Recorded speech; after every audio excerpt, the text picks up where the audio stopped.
നമസ്കാരം, challenger ആപ്പിന്റെ YouTube ചാനലിലേക്ക് എല്ലാവർക്കും സ്വാഗതം. അപ്പോൾ നമ്മൾ ഇന്ന് ഡിസ്കസ് ചെയ്യുന്നത് ഇന്നലെ നടന്ന ലബോറട്ടറി അറ്റൻഡർ എന്ന് പറഞ്ഞൊരു എക്സാം, ഇന്നലെ രാവിലെ നടന്ന ഡ്രഗ്സ് കൺട്രോൾ ഡിപ്പാർട്ട്മെന്റിലേക്കുള്ള ഒരു എക്സാം ആണ്. കാറ്റഗറി കോഡ് 598/2022 ഉള്ള ഒരു എക്സാം ഇന്നലെ രാവിലെ നടന്നിരുന്നു. അപ്പൊ അതിന്റെ ഒരു GK ക്വസ്റ്റ്യന്റെ അനാലിസിസ് ആണ്. ഏറെക്കുറെ LDC-യുമായിട്ട് ബന്ധപ്പെട്ടിട്ടുള്ള അതേ ഒരു സിലബസുമായിട്ടുള്ള ഒരു ക്വസ്റ്റ്യൻ ആണ്. അപ്പൊ ഇനി LDC-ക്ക് പോകുന്നവര് ഈ ഒരു ക്വസ്റ്റ്യൻസും കൂടി വർക്ക്ഔട്ട് ചെയ്ത് പോകുന്നത് നല്ലതായിരിക്കും. ബാക്കി ഇംഗ്ലീഷ്, മാത്സ്, മലയാളം ഉണ്ട്. അപ്പൊ അത് മാത്സ് ഒക്കെ എക്സ്പ്ലനേഷൻ വേണമെന്നുണ്ടെങ്കിൽ നിങ്ങൾ കമന്റ് ചെയ്താൽ മതി. നമ്മൾ അതിനൊരു എക്സ്പ്ലനേഷൻ വീഡിയോ ആയിട്ട് ചെയ്യുന്നുണ്ടെങ്കിൽ ഇപ്പൊ നമ്മൾ എന്താണ് 70 GK ക്വസ്റ്റ്യൻസ് മാത്രമാണ് ഒന്ന് ഡിസ്കസ് ചെയ്ത് പോകുന്നത്. കാരണം ഇനി വരുന്ന സെയിം LDC സിലബസും അതിന് ചോദിക്കാൻ പറ്റിയ ക്വസ്റ്റ്യൻസ് ഒക്കെയാണ്. അത്യാവശ്യം നിലവാരമുള്ള ഒരു LDC ടൈപ്പ് ക്വസ്റ്റ്യൻസ് ആണ് ഇന്നലെ കഴിഞ്ഞ ലബോറട്ടറി എക്സാമിന് ചോദിച്ചത്. അപ്പൊ നമ്മൾ അതൊന്ന് ഡിസ്കസ് ചെയ്തിട്ട് വേണം നമ്മൾ ഇനിയുള്ള LDC-ക്ക് പോകുന്നവര് പോകാനായിട്ട്. അപ്പൊ നമുക്ക് ക്വസ്റ്റ്യൻസിലേക്ക് കടക്കാം.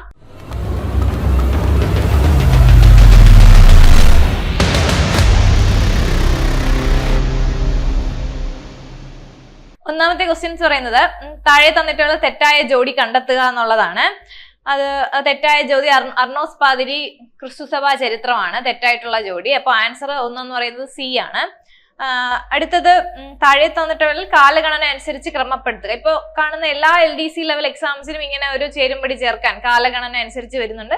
അതുപോലെ തന്നെ ഇതിനും ചോദിച്ചിട്ടുണ്ട്. അപ്പോ ഇതിന്റെ ആൻസർ എന്ന് പറയുന്നത് A ആണ്.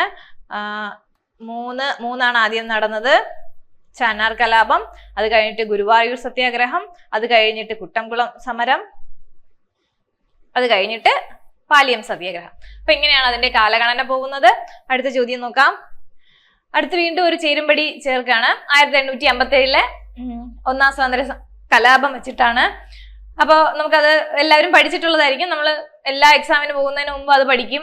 എവിടെയാണ്, ആരാണ് നേതാക്കള്, ഏതാണ് സ്ഥലം എന്ന്. അപ്പൊ ഇത് അത്യാവശ്യം എളുപ്പമുള്ള ഒരു ക്വസ്റ്റ്യൻ ആണ്. ഇതിന്റെ ആൻസർ വരുന്നത് A ആണ്. ഒന്ന് ബറേലി എന്ന് പറയുന്നത് ഖാൻ ബഹദൂർ ആണ്. അടുത്ത ബറോട്ട് പർഗാന ഷാമൽ ആണ്. അടുത്ത ഫൈസാബാദ് എന്ന് പറയുന്നത് മൗലവി അഹമ്മദുള്ളയാണ്. ബീഹാർ എന്ന് പറയുന്നത് കൺവർ സിംഗ് ആണ്. അടുത്ത് മഹാത്മാഗാന്ധി അധ്യക്ഷത വഹിച്ച ഇന്ത്യൻ നാഷണൽ കോൺഗ്രസ് സമ്മേളനം എന്താണ്? സ്ഥിരം POQ ക്വസ്റ്റ്യൻ ആണ്. ഉത്തരം ബൽഗാം സമ്മേളനമാണ്. പ്രാതിനിധ്യമില്ലാതെ നികുതിയില്ല എന്ന മുദ്രാവാക്യം ഏത് സംഭവവുമായി ബന്ധപ്പെട്ടിരിക്കുന്നു എന്നാണ് ചോദ്യം. ഉത്തരം അമേരിക്കൻ സ്വാതന്ത്ര്യ സമരവുമായി ബന്ധപ്പെട്ടിരിക്കുന്നു. അടുത്ത ചോദ്യം, ഇന്ത്യയിൽ ആദ്യമായി യുനെസ്കോയുടെ സാഹിത്യ നഗര പദവി എന്ന് സ്വന്തമാക്കിയ നഗരം ഏതാണ് ചോദിച്ചിരിക്കുന്നത്? കോഴിക്കോടാണ്. ഒരു കറണ്ട് അഫയേഴ്സ് കൂടെയാണത്. അടുത്തത് 7ാമത്തെ ചോദ്യം, ഭൂസ്ഥിര ഉപഗ്രഹങ്ങളുടെ പ്രത്യേകതകൾ കണ്ടെത്തുക എന്നുള്ളതാണ്. ഉത്തരം A ആണ്. 1, 4. സഞ്ചാരപഥം ഭൂമിയിൽ നിന്ന് ഏകദേശം 36,000 കിലോമീറ്റർ ഉയരത്തിലാണ്. വാർത്താവിനിമയത്തിനും ദിനാന്തരീക്ഷ സ്ഥിതി മനസ്സിലാക്കുന്നതിനും പ്രയോജനപ്പെടുത്തുന്നു. അപ്പൊ ഉത്തരം A ആണ്. അടുത്ത് ബ്രഹ്മപുത്രയുടെ പോഷക നദികളിൽ ശരിയായ ജോഡി ഏതാണെന്നാണ് ചോദ്യം.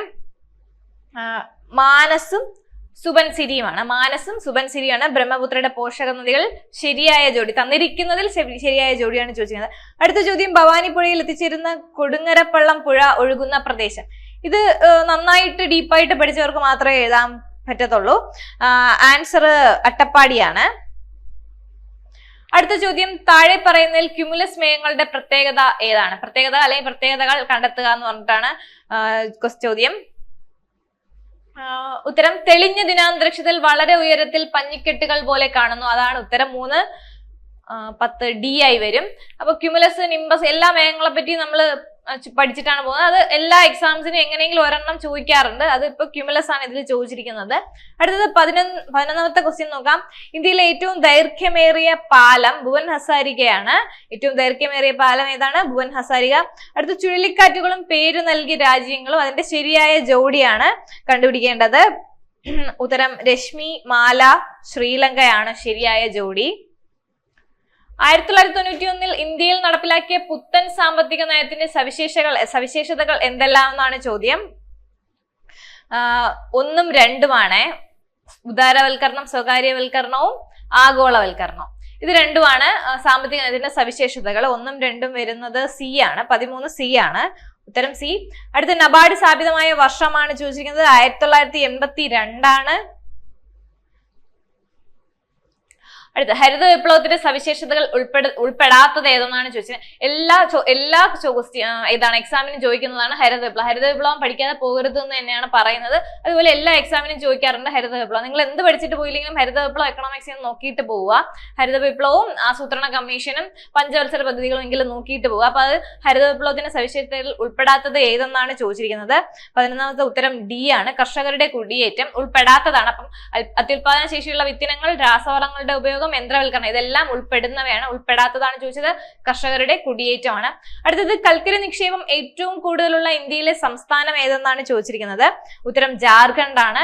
കൽക്കരി നിക്ഷേപം ഏറ്റവും കൂടുതലുള്ളത് ജാർഖണ്ഡ്. 1990 പുത്തൻ സാമ്പത്തിക നയം നടപ്പിലാക്കിയപ്പോൾ ഇന്ത്യയുടെ ധനകാര്യ വകുപ്പ് മന്ത്രി ആരായിരുന്നു എന്നാണ് അടുത്ത ചോദ്യം. മൻമോഹൻ സിംഗ് ആണ്. അടുത്ത ഇപ്പോഴത്തെ ധനകാര്യ വകുപ്പ് സഹമന്ത്രിയാണ്. നമ്മളിപ്പോ ഞാൻ കഴിഞ്ഞ പ്രാവശ്യം കണക്റ്റഡ് ഫാക്ട്സ് പഠിച്ചപ്പോ ഖാദി, LDC, കൊല്ലം, കണ്ണൂർ പഠിച്ചപ്പോൾ മന്ത്രിമാരാണ് ചോദിച്ചത്. സഹമന്ത്രിമാര് ചോദിച്ചു തുടങ്ങിയിട്ടില്ല. അപ്പൊ ഇതിൽ സഹമന്ത്രിമാര് ചോദിച്ചു. ഇനി അടുത്തവര് സഹമന്ത്രിമാര് കൂടെ നോക്കിയിട്ട് വേണം പോവാനായിട്ട്. ഞാൻ അത് നോക്കിയിട്ട് പോകാനാണ് പറഞ്ഞിരുന്നത് കണക്റ്റഡ് ഫാക്ട്സ് പഠിപ്പിച്ചപ്പോൾ. അപ്പൊ 18ന്റെ ഇപ്പോഴത്തെ ധനകാര്യ വകുപ്പ് സഹമന്ത്രി ആരെന്ന് ചോദിച്ചാല് പങ്കജ് ചൗധരിയാണ്. അടുത്ത നാഷണൽ സ്റ്റോക്ക് എക്സ്ചേഞ്ച് സൂചികയുടെ പേരെന്താണ്? നിഫ്റ്റി ആണ്. നാഷണൽ സ്റ്റോക്ക് എക്സ്ചേഞ്ച് സൂചികയുടെ പേരെന്താണ്? നിഫ്റ്റി ആണ്. താഴെ പറയുന്ന അവകാശങ്ങളിൽ കോടതി മുഖേന പൗരന് സ്ഥാപിച്ചു കിട്ടുന്ന അവകാശം ഏത്? കോടതി മുഖേന പൗരന് സ്ഥാപിച്ചു കിട്ടുന്ന അവകാശം ഏതെന്നാണ് ചോദിച്ചിരിക്കുന്നത്. സമാധാനപരമായ യോഗം ചേരാനുള്ള അവകാശമാണ് കോടതി മുഖേന പൗരന് സ്ഥാപിച്ചു കിട്ടുന്ന അവകാശം. അടുത്ത നിയമനിർമ്മാണത്തിലുള്ള അധികാരം പാർലമെന്റിനാണ്. താഴെ പറയുന്ന പ്രസ്താവനകളിൽ ശരിയായത് ഏതെല്ലാം എന്നാണ് ചോദിച്ചിരിക്കുന്നത്. 21A ആണ് ഉത്തരം. 1ഉം 3ഉം ആണ്. നിയമനിർമ്മാണത്തിൽ രാജ്യസഭയ്ക്കും ലോകസഭയ്ക്കും തുല്യ അധികാരമാണ്. നിയമനിർമ്മാണത്തിൽ രാഷ്ട്രപതിക്ക് പരിമിതമായ വീറ്റോ അധികാരമുണ്ട്. ഇത് രണ്ടുമാണ് ശരി. ധനകാര്യ ബില്ലുകൾ ആരംഭിക്കുന്നത് രാജ്യസഭയിലല്ല. അടുത്ത താഴെ പറയുന്ന സംസ്ഥാനങ്ങൾ ദ്വിമണ്ഡല സമ്പ്രദായം നിലനിൽക്കുന്ന സംസ്ഥാനം എന്ത്? വളരെ പണ്ടേ ചോദിക്കുന്ന ഒരു POQ ക്വസ്റ്റ്യൻ ആണിത്. ദ്വിമണ്ഡല സഭകൾ ഏതൊക്കെയാണെന്ന് നമുക്കറിയാം, എല്ലാവരും പഠിച്ചിട്ടുണ്ടായിരിക്കും. അപ്പോ 22ാമത്തെ ചോദ്യം കർണാടകയാണ്. ദ്വിമണ്ഡല സമ്പ്രദായം എവിടെയാണ്? അതായത് 2 മണ്ഡലം കാണും, അതിലാണ് പറയുന്നത്. 2 മണ്ഡലമുള്ള സംസ്ഥാനങ്ങളാണ് ദ്വിമണ്ഡല സമ്പ്രദായമുള്ള സംസ്ഥാനം എന്ന് പറയുന്നത്. അപ്പം ഓപ്ഷൻസിൽ വരുമ്പോൾ കർണാടകയാണ് ഉത്തരം വരിക. അടുത്ത് 23 എന്ന് പറയുന്നത് ഇന്ത്യൻ ഭരണഘടനയിലെ നിയമവാഴ്ച ആശയം എവിടെ നിന്നാണ്? ഏത് വിദേശ ഭരണഘടനയുടെ സ്വാധീനത്തിൽ ഉൾപ്പെടുത്തിയതാണെന്നാണ് ചോദിച്ചിരിക്കുന്നത്. 23 ഉത്തരം ബ്രിട്ടൻ ആണ്. അടുത്ത ഇലക്ഷൻ കമ്മീഷൻ അംഗങ്ങളെ ഭരണഘടനാപരമായി അധികാരത്തിൽ നിന്ന് നീക്കം ചെയ്യാൻ കഴിയും. താഴെ പറയുന്ന പ്രസ്താവനകളിൽ ശരിയായത് ഏതല്ല എന്നാണ് ചോദിച്ചിരിക്കുന്നത്. 24 ഉത്തരം A ആണ്. 1ഉം 3ഉം ആണ്. അധികാരത്തിൽ നിന്ന് നീക്കം ചെയ്യാൻ രാഷ്ട്രപതി ഉത്തരവ് നൽകുന്നു. പാർലമെന്റിന്റെ 2/3 ഭൂരിപക്ഷ പ്രമേയം ആവശ്യമാണ്. അത്യാവശ്യം നല്ലൊരു ക്വസ്റ്റ്യൻ ആണ്. ഡീപ്പായിട്ട് പഠിച്ചവർക്ക് എഴുതാൻ പറ്റും. അടുത്ത ക്രിമിനൽ പ്രൊസീജിയർ കോഡിന് പകരമായി വന്ന ഇന്ത്യൻ ശിക്ഷാ നിയമം ഏതെന്നാണ് ചോദിച്ചിരിക്കുന്നത്. ഭാരതീയ നാഗരിക് സുരക്ഷാ സംഹിതയാണ്. ക്രിമിനൽ പ്രൊസീജിയർ കോഡിന് പകരമായിട്ട് വന്നത് ഭാരതീയ നാഗരിക് സുരക്ഷാ സംഹിതയാണ്. അടുത്ത ചോദ്യം നാറ്റോ സൈനിക സംഘത്തിന്റെ സെക്രട്ടറി ജനറൽ ആരാണെന്നാണ് ചോദിച്ചിരിക്കുന്നത്. ഉത്തരം A ആണ്. ജെൻസ് സ്റ്റോൾട്ടൻബർഗ് ആണ്. താഴെ പറയുന്ന 2 പ്രസ്താവനകൾ പരിഗണിക്കുക. അതിൽ ഏത് ശരി തെറ്റ് എന്നാണ് ചോദിച്ചിരിക്കുന്നത്. കേരള ഭൂപരിഷ്കരണ നിയമം പാസാക്കിയപ്പോൾ മുഖ്യമന്ത്രി ശ്രീ പട്ടം താണുപിള്ള ആയിരുന്നു. അടുത്തത് 1963 കേരള ഭൂപരിഷ്കരണ നിയമത്തിൽ ഭൂ ഉടമസ്ഥതയിൽ പരിധി നിശ്ചയിക്കൽ, മിച്ചഭൂമികൾ നൽകൽ, കുടിയാധാരം നിർത്തലാക്കൽ, കൃഷി ചെയ്യുന്ന കുടിയാന്മാർക്ക് ഭൂമിയുടെ ഉടമസ്ഥാവകാശം നൽകൽ എന്നിവയുമായി ബന്ധപ്പെട്ട വ്യവസ്ഥകൾ ഉണ്ടായിരുന്നു. അപ്പൊ ഇതിൽ ഏതൊക്കെയാണ് ശരി തെറ്റ് എന്നാണ് കണ്ടുപിടിക്കേണ്ടത്. ഉത്തരം D ആണ്. 1 തെറ്റും 2 ശരിയുമാണ്. അടുത്ത വീണ്ടും കാലക്രമത്തിൽ എഴുതാൻ വേണ്ടിയിട്ട് പദ്ധതികൾ, മറ്റേ മഹാത്മാഗാന്ധി നരേഗ പോലുള്ള ഒരുപാട് പദ്ധതികളുണ്ട്. അത് വെച്ചിട്ട് കാലക്രമത്തിൽ എഴുതാൻ വേണ്ടിയിട്ടാണ് ചോദിച്ചിരിക്കുന്നത്. ഉത്തരം C ആണ്. 4, 2, 3, 1 ആണ്. അപ്പൊ ഇങ്ങനെയാണ് അതിന്റെ കാലക്രമം പോകുന്നത്. അടുത്ത ചോദ്യം തണ്ണീർത്തട സംരക്ഷണ നിയമവുമായിട്ട് ബന്ധപ്പെട്ട ഒരു ക്വസ്റ്റ്യൻ ആണ്. അതിന്റെ ഉത്തരം എന്ന് പറയുന്നത് 29A ആണ്. 3ഉം 4ഉം ആണ്. പ്രാദേശിക നിരീക്ഷണ സമിതിയുടെ കാലാവധി രൂപീകരണ തീയതി മുതൽ 5 വർഷമായിരിക്കും. പ്രാദേശിക തല നിരീക്ഷണ സമിതിയുടെ കൺവീനർ വില്ലേജ് ഓഫീസർ ആണ്. അത് രണ്ടുമാണ് ശരിയായിട്ടുള്ള ആൻസർ. അടുത്ത കമ്മീഷനും അനുച്ഛേദവുമാണ്. ഏതൊക്കെ കമ്മീഷൻ? വീണ്ടും എന്താണ്, ചേരുംപടി ചേർക്കാൻ വേണ്ടിയിട്ടാണ്. ഇതിന്റെ ആൻസർ ഡി ആണ്. ഒന്നാമത്തത് 4 ആണ്. 3-15 സംസ്ഥാന പബ്ലിക് സർവീസ് കമ്മീഷൻ. അത് ഞാൻ പറഞ്ഞിട്ടുണ്ട്. 3-15 എന്ന് പറയുമ്പോൾ പണ്ടൊക്കെ എക്സാം, ഇപ്പം 3.5 3-15 ആണ് എക്സാം തീരുന്നത്. അപ്പം 3-15 എന്ന് പറയുമ്പം PSC 3-15, അങ്ങനെ അത് നമുക്ക് ഓർത്ത് വെക്കാം. അടുത്തത് എന്താണ്, 233K എന്ന് പറയുന്നത് സംസ്ഥാന തിരഞ്ഞെടുപ്പ് കമ്മീഷനാണ്. അനുച്ഛേദം 233I എന്ന് പറയുന്നത് സംസ്ഥാന ധനകാര്യ കമ്മീഷനാണ്. 338 എന്ന് പറയുന്നത് ദേശീയ പട്ടികജാതി കമ്മീഷനാണ്. അടുത്ത വനിതാ ശിശുക്ഷേമ വകുപ്പ് സ്ത്രീകളുടെ സുരക്ഷയ്ക്കായും ക്ഷേമത്തിനായും നടപ്പിലാക്കിയ പദ്ധതികൾ തിരഞ്ഞെടുക്കുക എന്നാണ്. എന്താണ്, അഭയകരണം, മംഗല്യ, ആശ്വാസനിധി, സഹായഹസ്തം, ഇതെല്ലാം എന്താണ്, വനിതകളുടെ സുരക്ഷയ്ക്കായും ക്ഷേമത്തിനായും നടപ്പിലാക്കിയ പദ്ധതികളാണ്. തൊട്ട് മുന്നേ നമ്മൾ ഒരു വീഡിയോ ആരോഗ്യക്ഷേമ പദ്ധതികൾ ചെയ്തിട്ടുണ്ട്. അപ്പം ആ വീഡിയോ കണ്ടാൽ നിങ്ങൾക്ക് മനസ്സിലായി, ഇതെല്ലാം നമ്മൾ അതിൽ ഉൾപ്പെടുത്തിയിട്ടുണ്ടായിരുന്നു. അത് കഴിഞ്ഞ 2 ദിവസത്തിന് മുന്നെയാണ് ആ വീഡിയോ ഇട്ടത്. അപ്പൊ അത് തന്നെയാണ് ചോദിച്ചിരിക്കുന്നത്. അപ്പൊ അത് കാണാത്തവർ കണ്ടു നോക്കുക. അടുത്ത, ജല ബഡ്ജറ്റ് തയ്യാറാക്കിയ സംസ്ഥാനം ഏതാണ്? ഇന്ത്യയിൽ ആദ്യമായിട്ട് ജല ബഡ്ജറ്റ് ആക്കിയ സംസ്ഥാനം ഏതെന്നാണ് ചോദിച്ചത്. ഉത്തരം ബി ആണ്, 32B. അടുത്ത, കേരളത്തിൽ എംപ്ലോയ്മെന്റ് എക്സ്ചേഞ്ചുകളിൽ പേര് രജിസ്റ്റർ ചെയ്തിട്ടും തൊഴിൽ ലഭിക്കാത്ത മുതിർന്ന പൗരന്മാർക്കുള്ള സ്വയം തൊഴിൽ പദ്ധതി ഏതെന്നാണ് ചോദിച്ചിരിക്കുന്നത്. ഉത്തരം നവജീവനാണ്. ഏത് ഗ്രന്ഥിയാണ് മനുഷ്യ ശരീരത്തിലെ ഉറക്ക രീതികളെ നിയന്ത്രിക്കുന്നത്? ഇത് ബോഡി ക്ലോക്ക് എന്ന് അറിയപ്പെടുന്നു. ഉത്തരം പീനിയൽ ഗ്രന്ഥിയാണ്. താഴെ പറയുന്നതിൽ ഏതാണ് നിയാസിൻ അടങ്ങിയിരിക്കുന്ന വിറ്റാമിൻ എന്നാണ് ചോദിച്ചിരിക്കുന്നത്. 35 വിറ്റാമിൻ ബി ആണ്. ചിക്കൻ ബോക്സ് വൈറസിന്റെ ശാസ്ത്രീയ നാമമാണ് ചോദിച്ചിരിക്കുന്നത്. 36 വരിസെല്ല സോസ്റ്റർ ആണ് ഉത്തരം. അടുത്ത, ശരീരത്തിലെ കാർബോഹൈഡ്രേറ്റിന്റെ പ്രധാന പ്രവർത്തനം എന്താണ്? ഊർജം നൽകുകയാണ്. 3R തത്വത്തിന്റെ ശരിയായ ക്രമമാണ് ചോദിച്ചിരിക്കുന്നത്.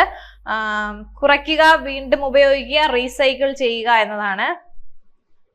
അടുത്ത, എല്ലുകളെ തമ്മിൽ ബന്ധിച്ചിരിക്കുന്ന ഇലാസ്റ്റിക് ടിഷ്യൂ എന്താണെന്നാണ് ചോദിച്ചിരിക്കുന്നത്. ഉത്തരം ലിഗമെന്റുകളാണ്. ഈ നമ്മൾ ഇത് പഠിക്കുമ്പോൾ ഓപ്ഷൻസിന്റെ കണക്റ്റഡ് ഫാക്ട്സ് കൂടെ പഠിച്ചു പോകുക. അപ്പം LDC ട്രിവാൻഡ്രത്തിന് ചോദിച്ചത് ഞാൻ പറഞ്ഞിരുന്നു, അതുപോലെ കാതിക്കും ചോദിച്ചു. അപ്പം നമ്മൾ ആ ഓപ്ഷൻസിന്റെ കൂടെ കണക്റ്റഡ് ഫാക്ട്സ് പഠിക്കുമ്പോൾ നമുക്ക് കിട്ടും. അപ്പൊ അടുത്ത ചോദ്യം, താഴെ പറയുന്നതിൽ അനിയന്ത്രിതമായ കോശ വളർച്ച മൂലം ഉണ്ടാകുന്ന രോഗം ഏതാണ് എന്നാണ് ചോദിച്ചിരിക്കുന്നത്. ഉത്തരം ക്യാൻസർ ആണ്. മഹാത്മാഗാന്ധി ദേശീയ ഗ്രാമീണ തൊഴിലുറപ്പ് നിയമത്തിൽ നിന്ന് പ്രയോജനം നേടാൻ യോഗ്യരായവർ താഴെ പറയുന്നവയിൽ ആരാണ് എന്നാണ് ചോദിച്ചിരിക്കുന്നത്. അപ്പൊ തൊഴിലുറപ്പ് അതുപോലത്തെ പദ്ധതി രണ്ടാമത്തെ ചോദ്യമാണ്, രണ്ടാമത്തെ ക്വസ്റ്റ്യൻ ആണ് ചോദിച്ചിരിക്കുന്നത്. നേരത്തെ ചേരുംപടി ചേർക്കാനും ഉണ്ടായിരുന്നു. അപ്പൊ ഉത്തരം ഏതെങ്കിലും ഗ്രാമീണ കുടുംബത്തിലെ മുതിർന്ന അംഗങ്ങൾ. അടുത്ത, ഭൂഗുരുത്വാകർഷണം മൂലമുള്ള ത്വരണത്തിന്റെ കൂടിയ വില അനുഭവപ്പെടുന്നത് എവിടെയെന്നാണ് ചോദ്യം. 42 ധ്രുവങ്ങളിലാണ്. ത്വരണത്തിന്റെ കൂടിയ അനുഭവപ്പെടുന്നത് ധ്രുവങ്ങളിലാണ്. മാധ്യമത്തിന്റെ സഹായമില്ലാതെ താപം ഒരിടത്തു നിന്ന് മറ്റൊരിടത്തേക്ക് പ്രവഹിക്കുന്ന രീതിയാണ് ചോദിച്ചിരിക്കുന്നത്. അത് വികിരണമാണ്. അടുത്ത, മനുഷ്യന്റെ ശ്രവണ പരിധിയാണ് ചോദിച്ചിരിക്കുന്നത്. 20,000 ഹെർട്സ് വരെയാണ്. ഇന്ത്യയുടെ 3ാമത് ചന്ദ്രദൗത്യമായ ചന്ദ്രയാൻ 3 വിക്ഷേപിച്ചത് എന്നാണ് ചോദിച്ചിരിക്കുന്നത്. 14 ജൂലൈ 2023 ആണ്. അപ്പൊ നമ്മളത് ചന്ദ്രയാൻ, മംഗൾയാൻ, ആദിത്യ എല്ലാത്തിന്റെയും വിക്ഷേപിച്ച ഡേറ്റും എല്ലാം പറഞ്ഞിട്ടുണ്ടായിരുന്നു ആദ്യത്തെ LDC കഴിഞ്ഞപ്പം. അപ്പൊ അതുപോലെ തന്നെയാണ് വീണ്ടും വന്നുകൊണ്ടിരിക്കുന്നത്. അപ്പൊ നിങ്ങൾ അടുത്ത് പോകുന്നവർ എല്ലാത്തിന്റെയും ഡേറ്റും നോക്കിയിട്ട് പോവുക, വെയിറ്റ് വരെ നോക്കണം. അപ്പോൾ ബഹിരാകാശത്ത് കൂടുതൽ സമയം ചെലവഴിച്ച ആദ്യ ഇന്ത്യൻ വനിതയായ സുനിത വില്യംസ് ആണ്. ഇപ്പൊ ന്യൂസിലൊക്കെ ഉണ്ട്. അപ്പൊ അതൊരു കറണ്ട് അഫയേഴ്സും ആണ്. ഓസോൺ പാളിയിൽ വിള്ളലുണ്ടാക്കുന്ന വാതകം ക്ലോറോഫ്ലൂറോ കാർബൺ ആണ്. STPയിൽ സ്ഥിതി ചെയ്യുന്ന ഏതൊരു വാതകത്തിന്റെയും 1 മോളിന് ഉണ്ടായിരിക്കേണ്ട വ്യാപ്തമാണ് ചോദിച്ചിരിക്കുന്നത്. 48ാമത്തെ ആൻസർ 22.4 ആണ്. അടുത്ത ക്വസ്റ്റ്യൻ, വൈദ്യുതിയുടെ പിതാവ് മൈക്കിൾ ഫാരഡെ പുതുതായി കണ്ടുപിടിച്ച അറ്റോമിക് നമ്പർ 118 ഉള്ള മൂലകത്തിന്റെ പേരെന്തെന്നാണ് ചോദിച്ചിരിക്കുന്നത്. ഉത്തരം ഓഗനേസൺ എന്നാണ്. അടുത്ത, ആറ്റം എന്ന പദം നിർദ്ദേശിച്ച ശാസ്ത്രജ്ഞൻ ആര് എന്നാണ് ചോദിച്ചിരിക്കുന്നത്. ഡെമോക്രിറ്റ്സ് ആണ്. അടുത്ത, സാഹിത്യം കുറച്ച് കമ്പയർ ചെയ്ത് നോക്കുമ്പോൾ കുറച്ച് ടഫായിട്ടുണ്ടായിരുന്നു. നന്നായിട്ട് പഠിച്ചാൽ മാത്രമേ ആ കൃതികളും കാര്യങ്ങളും ഒക്കെ നന്നായിട്ട് അറിയുന്നവർക്ക് മാത്രമേ എഴുതാൻ പറ്റുന്നുള്ള ഒരു ക്വസ്റ്റ്യൻ ആയിരുന്നു. അപ്പൊ കേരള സംഗീത നാടക അക്കാദമിയുടെ മുഖമാസിക ഏതെന്ന് ചോദിച്ചാൽ കേളിയാണ്. കുമാരനാശന്റെ പേരിലുള്ള സ്മാരകം സ്ഥിതി ചെയ്യുന്നത് എവിടെ? തോന്നയ്ക്കലാണ്. മലയാളത്തിലെ ആദ്യ ചെറുകഥയായ വാസന വികൃതി ഏത് മാസികയിലാണ് പ്രസിദ്ധീകരിച്ചതെന്നാണ് ചോദിച്ചിരിക്കുന്നത്.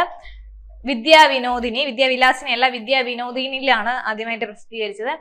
അടുത്ത വയനാട് ദേശം പശ്ചാത്തലമായി വരുന്ന ഷീല ടോമിയുടെ നോവൽ ഏതെന്നാണ്? വല്ലിയാണ്. ഭാർഗവി നിലയം എന്ന മലയാള സിനിമയ്ക്ക് ആധാരമായ ചെറുകഥയുടെ പേര് നീലവെളിച്ചം. അടുത്ത താഴെ കൊടുത്തിരിക്കുന്ന പ്രസ്താവനയിൽ ശരിയായത് ഏതെന്നാണ്? ഒളിമ്പിക്സിൽ മെഡൽ നേടിയ ആദ്യ മലയാളിയാണ് മാനുവൽ ഫ്രെഡറിക്സ്. ഒളിമ്പിക്സ് സെമി ഫൈനലിൽ എത്തിയ ആദ്യ മലയാളി വനിതയാണ് ഷൈനി വിൽസൺ. പി ടി ഉഷയാണ് ഒളിമ്പിക്സ് ഫൈനലിൽ എത്തിയ ആദ്യ ഇന്ത്യൻ വനിത. എല്ലാം ശരിയാണ്. താഴെ കൊടുത്തിരിക്കുന്ന പ്രസ്താവനകൾ ശരിയായതാണ് വീണ്ടും ചോദിച്ചിരിക്കുന്നത്. ഇന്ത്യയുടെ ഏറ്റവും ഉയർന്ന കായിക ബഹുമതിയാണ് അർജുന അവാർഡ്. 2020 അർജുന അവാർഡ് ലഭിച്ച ലോക് ജംപ് താരമാണ് മുരളി ശ്രീശങ്കർ. 2023 അർജുന അവാർഡ് ലഭിച്ച ക്രിക്കറ്റ് താരമാണ് മുഹമ്മദ് ഷമി. അപ്പോൾ 2ഉം 3ഉം മാത്രമാണ് ശരി. അടുത്ത കമ്പ്യൂട്ടറാണ്. കമ്പ്യൂട്ടറിന്റെ ഇൻപുട്ട് ഉപകരണങ്ങളിൽ പെടാത്തത് ഏതെന്ന് ആണ് ചോദ്യം. ഉത്തരം പ്ലോട്ടർ ആണ്. അടുത്ത് GPS-ന്റെ പൂർണ്ണ രൂപം ഗ്ലോബൽ പൊസിഷനിങ് സിസ്റ്റം ആണ്. അടുത്ത വെബ് ബ്രൗസറിന് ഉദാഹരണം അല്ലാത്തത് ഏതെന്നാണ്? സഫാരി, ഫയർഫോക്സ്, ഒപ്പേറ, കുക്കിയാണ്. അല്ലാത്തതാണ് ചോദിച്ചത്. മൈക്രോസോഫ്റ്റിന്റെ പുതിയ AI സംവിധാനം ഏതെന്നാണ് ചോദിച്ചിരിക്കുന്നത്? കോ പൈലറ്റ് ആണ്. താഴെ പറയുന്നതിൽ AIക്ക് പൊതുവായ ഭാഷ ഏതാണ്? പൈത്തൺ ആണ്. ഒരു വ്യക്തിക്ക് വിവരാവകാശ നിയമം 2005 പ്രകാരം തൊഴിലിടങ്ങളിൽ നിന്ന് അല്ലെങ്കിൽ സർക്കാർ സ്ഥാപനങ്ങളിൽ നിന്നോ വിവരം ലഭിക്കണമെന്നാൽ ആരെയാണ് സമീപിക്കേണ്ടത്? Public information ഓഫീസറിനെയാണ്. അടുത്ത് പോക്സോ നിയമം. ഈ പോക്സോ നിയമം, ഗാർഹിക പീഡനം, ഉപഭോക്തൃ സംരക്ഷണ നിയമം, ഇതൊക്കെ എല്ലാ എക്സാമിനും ചോദിച്ചു വരുന്നുണ്ട്. അപ്പൊ അത് ഒരിക്കൽ പഠിച്ചാൽ മതി, എല്ലാം കംപ്ലീറ്റ് ആയിട്ട് പഠിക്കുക. അത് പല ക്വസ്റ്റ്യൻസ് അവിടെ നിന്ന് ഇവിടുന്നുമാണ് ചോദിക്കുന്നത്. അപ്പൊ ആ പോക്സോ നിയമമാണെങ്കിൽ അതിന്റെ എല്ലാ കാര്യങ്ങളും ബന്ധപ്പെട്ട കാര്യങ്ങൾ പഠിച്ചു വയ്ക്കുക. ഗാർഹിക പീഡനം, വിവരാവകാശ നിയമം അല്ലെങ്കിൽ ഉപഭോക്തൃ സംരക്ഷണം, അതെല്ലാം എന്ത് ചെയ്യുക, എല്ലാ സുപ്രധാന നിയമങ്ങളെല്ലാം പഠിച്ചു വെച്ചേക്കുക. അപ്പൊ അതൊന്നും തന്നെയാണ് ഇപ്പൊ എന്തായാലും ക്വസ്റ്റ്യൻ വന്നുകൊണ്ടിരിക്കുന്നത്. 2012 പോക്സോ നിയമം ബാധകമാക്കുന്നത് ഇന്ത്യ മുഴുവനാണ്. അടുത്ത കുട്ടികളെ ലൈംഗികമായി ദുരുപയോഗം ചെയ്യുന്ന കാര്യം പോലീസ് ചൈൽഡ് വെൽഫെയർ കമ്മിറ്റിക്ക് എപ്പോഴാണ് റിപ്പോർട്ട് ചെയ്യേണ്ടത് എന്നാണ് ചോദിച്ചിരിക്കുന്നത്. 66. റിപ്പോർട്ട് ലഭിച്ച് 24 മണിക്കൂർ. ഏത് അന്താരാഷ്ട്ര സംഘടനയാണ് കുട്ടികളുടെ സംരക്ഷണത്തിന് വേണ്ടി നിലനിൽക്കുന്നത് എന്നാണ് ചോദിച്ചിരിക്കുന്നത്? 67. യുണിസെഫ് ആണ്. വീണ്ടും ഗാർഹിക പീഡനത്തെ പറ്റി 2 ക്വസ്റ്റ്യൻ ആണ് ചോദിച്ചിരിക്കുന്നത്. ഗാർഹിക പീഡന നിയമം 2005 പീഡനം എന്നാൽ എന്താണെന്നാണ് ചോദിച്ചിരിക്കുന്നത്? സാമ്പത്തിക ദുരുപയോഗം, ശാരീരികമായി ബുദ്ധിമുട്ടിക്കൽ, ലൈംഗികമായി ബുദ്ധിമുട്ട്. അപ്പൊ ABC മൊത്തമുണ്ട്. അടുത്ത ഗാർഹിക പീഡന നിയമപ്രകാരം താഴെ പറയുന്നവരിൽ ഏതാണ് ഉൾപ്പെടാത്തത് എന്നാണ് ചോദിച്ചിരിക്കുന്നത്? തൊഴിലിടമാണ് ഉൾപ്പെടാത്തത്, ബാക്കിയെല്ലാം ഉൾപ്പെടുന്നുണ്ട്. അടുത്ത ഏതു വർഷമാണ് പട്ടികജാതി പട്ടികവർഗ നിയമം നിലവിൽ വന്നതെന്നാണ് ചോദിച്ചിരിക്കുന്നത്? ഉത്തരം C ആണ്. 1989 നിലവിൽ വന്നത്. അപ്പൊ ഈ ഗാർഹിക പീഡനം, പോക്സോ, ഉപഭോക്തൃ, ഇങ്ങനത്തെ നിയമങ്ങളുണ്ട്, സുപ്രധാന നിയമങ്ങൾ. അതെന്തായാലും നോക്കിയിട്ട് അപ്പൊ എല്ലാ എക്സാമിനും ചോദിച്ചാൽ ക്വസ്റ്റ്യൻ ഡിഫറെന്റ് ആയിരിക്കും, വർഷമായിരിക്കാം, ഇങ്ങനെ സ്റ്റേറ്റ്മെന്റ് ആയിട്ടായിരിക്കും. അപ്പോൾ നിലവിൽ വന്ന വർഷം അല്ലെങ്കിൽ ആരെയാണ് സമീപിക്കേണ്ടത്, അതിന്റെ ഓഫീസർ, അല്ലെങ്കിൽ അത് കറണ്ട് അഫയേഴ്സ് ആയിട്ട് ചോദിക്കുന്നുണ്ട്, അതിന്റെ മേധാവികൾ ആരൊക്കെയെന്ന്. അപ്പൊ എന്ത് ചെയ്യുക, അത് എല്ലാവരും ഒന്ന് നോക്കിയിട്ട് പോവുക. ഇത് മൊത്തം എന്ത് ചെയ്യും, ഇനി എക്സാമിന് പോകുന്നവര് വിശകലനം ചെയ്തിട്ട് പോകുന്നത് വളരെ നന്നായിരിക്കും. Thank you.